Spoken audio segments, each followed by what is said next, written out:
એક ખૂબ સરસ મજાનું વિધાન છે કે અધૂરા એટલા મધુરા. પણ આ વાતને સાબિત કરતા એક ખૂબ સુંદર મજાની ઘટના આપની સમક્ષ પ્રસ્તુત કરું છું. એક ગામ હોય, ખૂબ સુંદર મજાનું ગામ, ખૂબ લોકોની વચ્ચે ખૂબ સંગઠનથી જીવતું એ ગામ. પરંતુ એ ગામની અંદર અમુક સમય માટે પાણીની ખૂબ તંગી અનુભવાતી હોય છે. અને એવા સમયે ગામના લોકો દૂર દૂરથી પાણી ભરીને લાવતા હોય છે અને સંગ્રહ કરેલું પાણી છે એ ખૂબ સાચવીને વાપરતા હોય છે. એક વ્યક્તિ છે એ એક લાકડીના બંને છેડા ઉપર 2 ઘડા બાંધે છે અને ખભા ઉપર રાખીને દૂરથી પાણી લઈ આવે, ઘરે આવે, પાણી સંગ્રહ કરે અને ફરીથી પોતે આખો દિવસ આ કામ કરે. બને છે એવું કે વર્ષોથી એ જૂના ઘડા હોય એમાંથી એક ઘડો છે એ તૂટી જાય છે અને બીજો ઘડો છે એ માત્ર નાનો મોટો થોડીક ક્ષતિગ્રસ્ત થાય છે. એક જે ઘડો તૂટી જાય છે એના બદલામાં એક નવો ઘડો આવે છે અને બીજો જે થોડો તૂટેલો ઘડો હોય એની સાથે એ વ્યક્તિ છે એ આખો દિવસ પાણી એક જગ્યાએથી લઈ આવીને ઘર સુધી સંગ્રહ કરવાનું કામ કરે.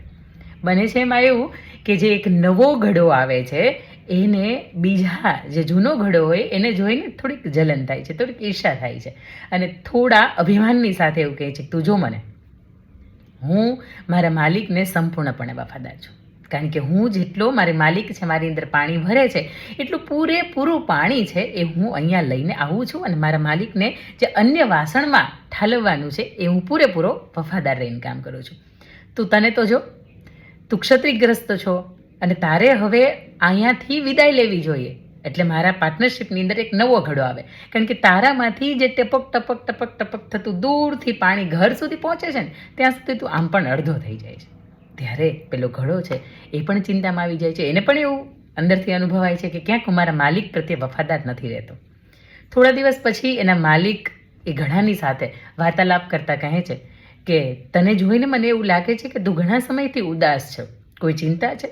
અને ત્યારે આ જે ઘડો છે એ અંદરની પોતાની કથા અને વ્યથા રજૂ કરતા વાત કરે છે કે હા માલિક, ઘણા સમયથી આ એક વાત એવી છે કે મને અંદરથી કોરી ખાય છે અને આ વાત કંઈક એવી છે કે જે આખો ઘડો છે એ તમારી પ્રત્યે સંપૂર્ણપણે વફાદાર છે અને મારામાંથી થોડી ક્ષતિઓ છે અને મારા અંદરથી 1-2 ટીપા પાણી છે એ પડી જાય છે, એ ઢોળાઈ જાય છે, એ રસ્તાની અંદર વ્યર્થ વહી જાય છે કે જેના લીધે મને પણ એવું લાગે છે કે ક્યાંક હું તમારી પ્રત્યે વફાદાર નથી. તમે દૂરથી ચાલીને આટલું બધું અલગ જગ્યાએ તમે જાઓ છો અને ત્યાંથી પાણી ભરીને લાવો છો તો તમને પણ એવી ઈચ્છા છે કે બંને ઘડા પૂરેપૂરા ભરાઈને આવે, પરંતુ હું ક્યાંક એની અંદર ચૂકી જાઉં છું.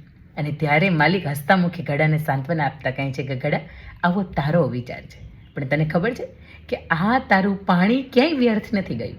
મેં ત્યાંથી જે પાણી ભરું છું અને મને ખબર પડી કે થોડુંક ક્ષતિગ્રસ્ત છો અને મારી પાસે અત્યારે એટલી કેપેસિટી નથી કે હું નવો ઘડો છે એ ખરીદી શકું, પરંતુ તારું આ પાણી મેં વ્યર્થ નથી જવા દીધું.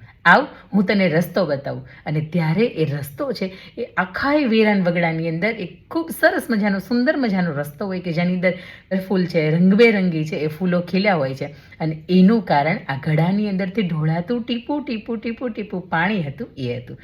એ ઘડાની અંદરથી ટીપું પાણી ઢોળાય, પેલો વ્યક્તિ છે એ ત્યાંથી પસાર થાય, એને રસ્તા ઉપર ફૂલ ઝાડ નાના નાના વાવી દીધા હતા અને ખૂબ સુંદર મજાનો એક બગીચો રોજ જે એની અંદરથી પાણી છે એ બગીચાને મળે અને અંદર ફૂલ છોડ છે એ ખીલી ઉઠે.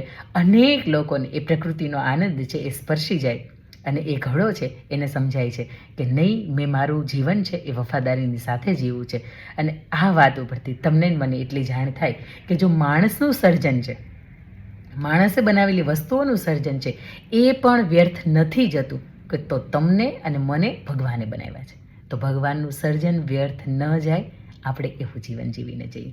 આવો આ તનથી, મનથી અને ધનથી આ સમાજને, આ રાષ્ટ્રને અને સમગ્ર વિશ્વને ઉપયોગી બનીએ, એવું આપણું જીવન સાર્થક કરીએ.